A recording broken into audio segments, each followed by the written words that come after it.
Nick Vieri is a bike mechanic with over 20 years of experience. In today's episode, 10 tools that nobody needs, but everybody wants. How much is this? This is one of the less expensive ones. This is the Jaguar Sport Tie Zip Tie Cutter. You might think you don't need it, but I love it. It's one of my favorite tools at the moment. So, take a normal zip tie, take a set of normal side cutters, cut it, catch your leg on that, and it's gonna slice your arm off. Look at that scratch you there. But use it with these ones. Flush cut. I'm gonna zoom in on that. Never gonna cut yourself ever again with these. $19.99 online.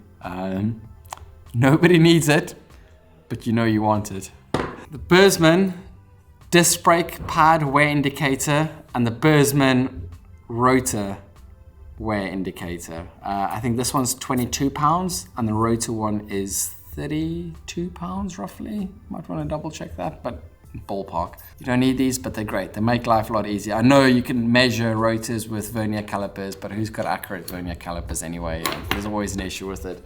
Where with this, all you do is pick which brake you've got. So that's Shimano. Get your rotor out. Does it go on? No, the rotor is still fine. If it slides on, you need a new rotor. It just makes life in the bike shop a lot easier because I don't have to check what the different wear indicates, how many millimeters it needs to be and things like that. It's just easy on off. And then the pad one works in a similar way. So all you do is you find which pad it is. So we've got SRAM over there. Pick the SRAM one. That just goes there. If the pad slides all the way in, it's worn. If it doesn't, it still has life left. And there's a big mistake where people wear their pads down all the way to the metal. You can't use all of your pad. If you look closely at that, you can see there's a little gap. And that's the kind of pad that still has to be left on your pad by the time you change them. Don't run them all the way to the metal because it will destroy your rotors. Next up is the SRAM piston spreader at £91.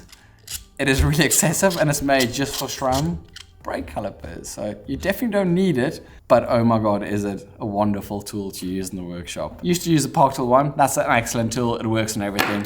You wedge it in and then force the pistons back, but unfortunately by doing that it's always at a weird angle, and I know you can damage pistons by doing it that way if you don't know what you're doing, and also you don't always get them all the way back. This one drops into the caliper and all you do is screw that and it pushes them apart until it stops. If it gets a bit tight, put a 5mm Allen key in there and then just a bit more force, and that just sprays the pistons apart. The Wheels Manufacturing through axle ruler. Now this is very niche. I like it. We haven't advertised yet, but we sell tail fin in the shop. And for that you need to get the axles to put the tail fin on. Incredible product, but yeah, sometimes an issue. So most through axles have everything you need to know written on the inside of them. But you won't believe this, there are some out there that doesn't. All you would do is find the equivalent thread. But if you didn't have this, you can just try it out. So that's an M12 1.5, and then that threads in perfectly in there, just if you wanted to double check to make sure that it is, and it won't thread into any of the others. On the other side, it has this as well, which you can conversely use to check frames. So if you weren't 100% sure, you can just double check with that. Did I say that it's $122?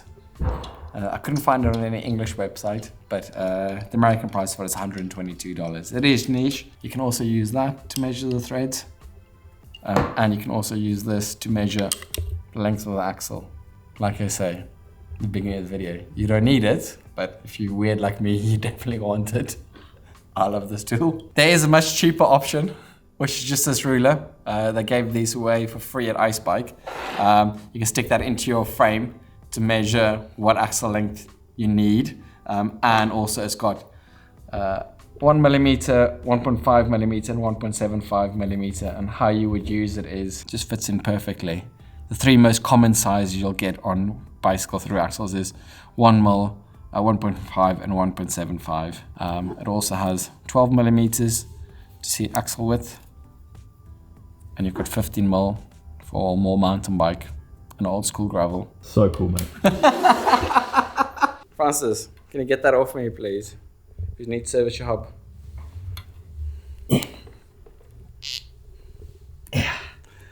You need some more finger strength there, mate. I can't do it. I've got just the tool for you. Ceramic Speed end cap removal tool. This tool is £739.99. Well, to be exact, you have to buy the hub service toolkit that costs £739.99, and that's included. And it's arguably worth all that money just for this tool. That pops on there. That, get your little Allen key into it, tighten it up, and cap off. I mean, tell me you don't love it. Definitely worth all £739.99. I can't even say that with a straight face. Jaguar Pro Cable Cutter and Crimper. I think these are £34. I've always been a massive fan of Knipex and I still think they make excellent products, but I tried these out and these for cycling specific have something really good. So firstly, cuts through cables really well, but my favorite bit about it is the following. Put your little cable crimp on, that goes on there, squeeze it out, perfectly crimped all the way around. All the other cable cutters have ones that are usually built in underneath there, but the problem is it's an angle to get on. This just goes on really easy. In, close, open, crimped. The Knipex 8201200s, or more commonly known as the twin grip slip joint pliers. This, if you've got a seized bolt in a bike or anywhere that's stuck and you need something to grip the head to try and kind of loosen it off, this is a lifesaver. When you need it, you definitely need it. So what will happen is, imagine that's your head, somebody's put a bad screwdriver into it or Allen key and completely stripped it. All you would do is from the top, and you can just twist it out.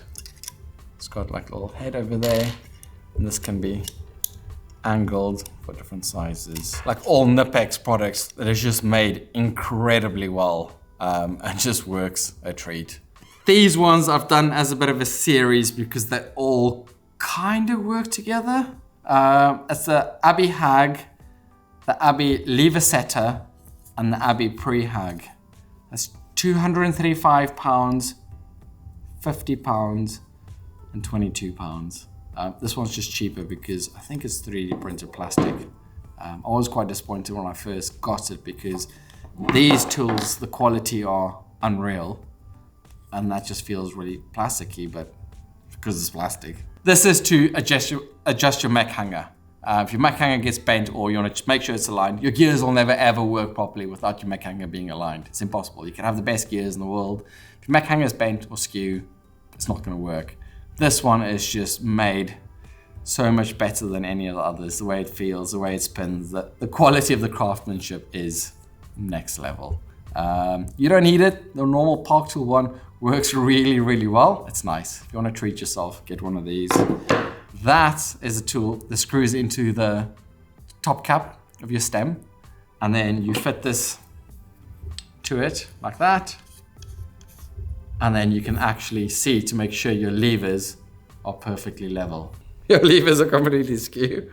I had somebody on a video before comment saying, why can't you just use a spirit level? Well, a spirit level is gonna only work if you can guarantee your bike is perfectly level, standing upright from the ground, which is going to be impossible. So this is arguably the only way to properly check that your bar is level. And then lastly is a pre-hag. Before you take your whole rear mech off the bike to see if your mech hanger is bent, you can just use this to give you an indication whether it's straight or not. Your mech hanger is bent. This is the Park Tool TS 4.2 professional wheel truing stand. It is arguably the gold standard for bike shops. If you open a new bike shop, you need a truing stand and you've got a lot of money burning a hole in your pocket. You can buy this one for £464.99. It can fit fat bike tires because that's massive. It can do quick release and through axle without needing any spare parts. It's got little trays you can put stuff in. But this is not the tool that I wanted to show you guys. For 1,725 quid, you can get a green one from Abbey Tools, which is just a work of art. I don't think it does anything different to the Park Tool one, except everything on it is a bit more mesmerizing and precise. The PS2 resistance, it's got Enduro bearings built into there. Just really precise. Definitely don't need it, but there's no mechanic who doesn't want it. The next one is really expensive as well. It's the VAR disc brake facing tool. Since we did a previous video where I mentioned it on, I've had loads of people ringing me wanting to use it. And unfortunately, no, I don't lend it out to anybody, purely based on how expensive it is. It's not a tool I've bought to use. It's a tool I've bought to just have. This is for facing disc brakes. So essentially the surface of your bike, to make sure it's perfectly straight. You set it all up, and the beauty of it is that it faces both mounts at the same time. So you don't have to do one and the other. It just does it in one go. So you can perfectly level it straight away out of the box. I think it's about 700 quid. Obviously the cutters can go blunt with time as well. But yeah, it is just a lovely tool that nobody needs. You should need. They should make the frames perfectly out of the get-go, so you don't need to buy one of these. But yeah, if you're ever gonna buy one, this is definitely the only one to get. Let us know if you have any excessively expensive and unnecessary tools in the comment section down below. Thank you for watching. Please subscribe for more, and see you guys soon.